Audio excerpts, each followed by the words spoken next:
Mars, good morning po sa ating lahat. Today, our vlog is magluluto po ako ng pansit bato with sotanghon. Okay, kaway naman kayo mga kagwang. Dito po kami sa Palumpon, Leyte. Ngayon po mga ka-business, ang bawat po namin ngayon ay sotanghon with pansit bato. Ito po ay, yung pagluluto ko na to ay, alam mo sinabi ko kanina, bara-bara lang muna. Ngayon po mga ka-business kasi, yun, mabilisan. Kasi po, bara-bara. Kailangan po namin kasi makaalis na. Kaya ito po ay mabilisang pagluluto.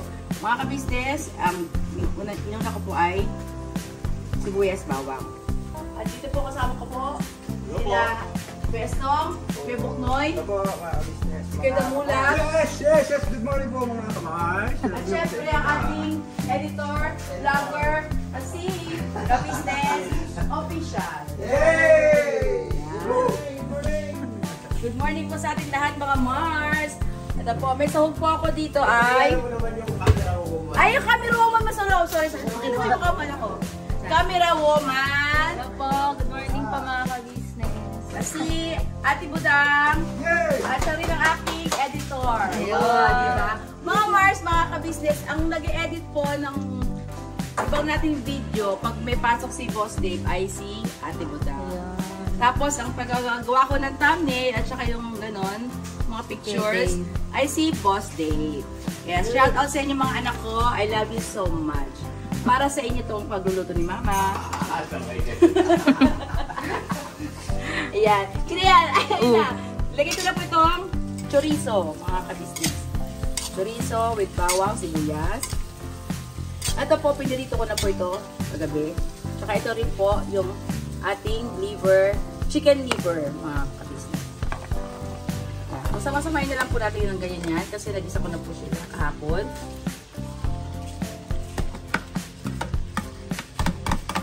Ang dami natin sahog. Alit ng ating kawali, mga Mars. Dito po kami sa may yung sa transhed po ito yung ilang mga gagamit namin pang luto. Bali po, ito yung transhed na ito ay inupahan po namin siya ng 7,000 po. 12 hours.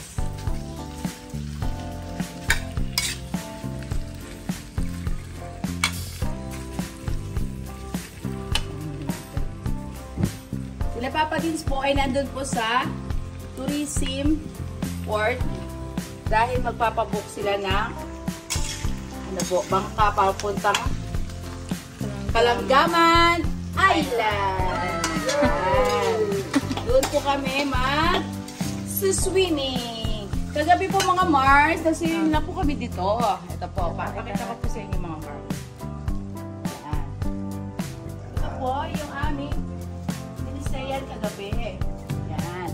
Diyan po kami nag-swimming kagabi. Sinan yung mga Mars. Yan. Natuto ka na nak lumangoy? Medyo.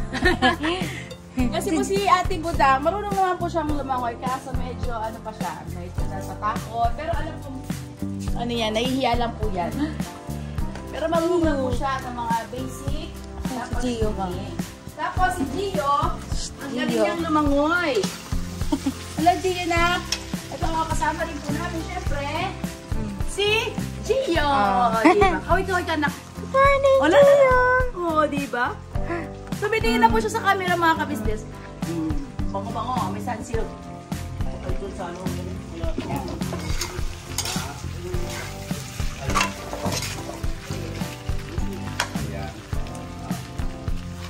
ang laki ng ating atay.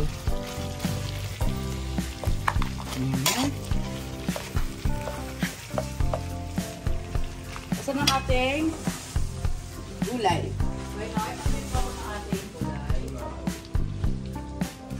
Ano gagawin ko nito? Dalawang salang, te. Oo, doon sa isa. Paghahatiin ko po siya mga Mars. Pabalikan ko po kayo after a minute lang. Tapos yung pipino, pwede nyo rin sama na yan sa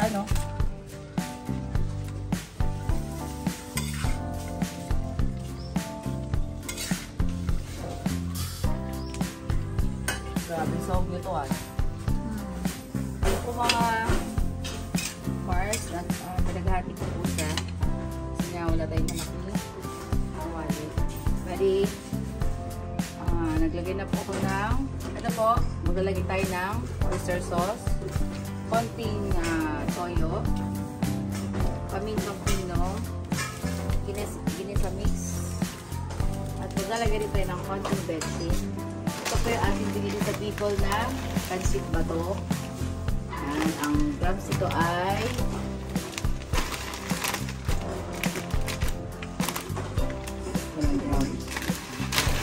ayun, 400 grams. Kulang-kulang siyang kalahating kilo.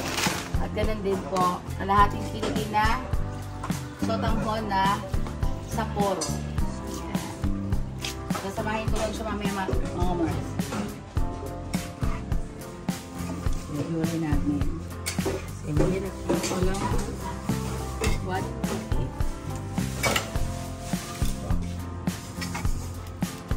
Itong oyster sauce.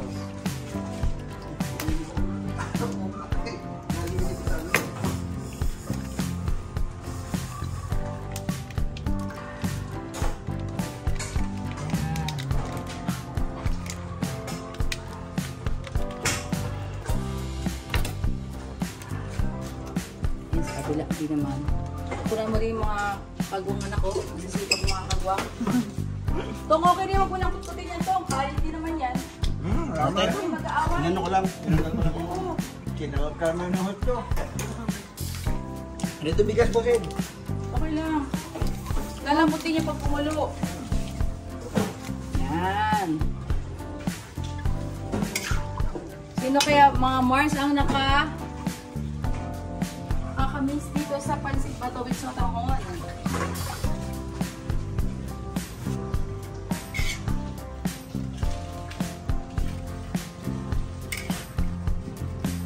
Si Budang po magaling na rin siya mag-edit. Mga Mars, ang galing niya. Alam niya yung mga lumalabas yung mga title, mga ingredients, ang galing niya.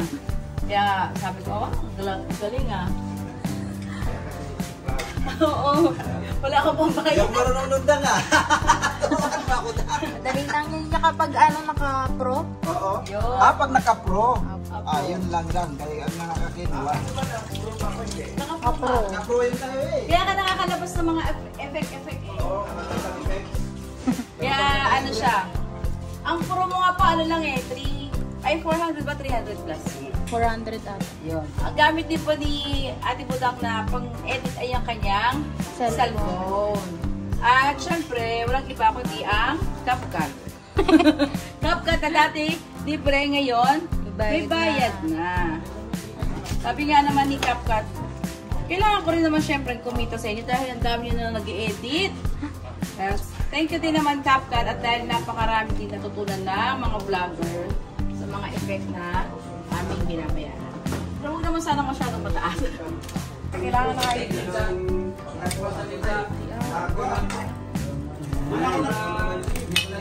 Sa kabila yun.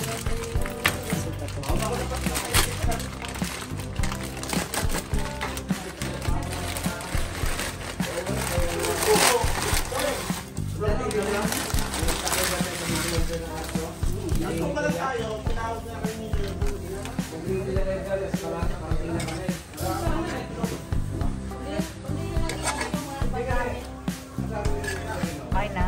Di ba?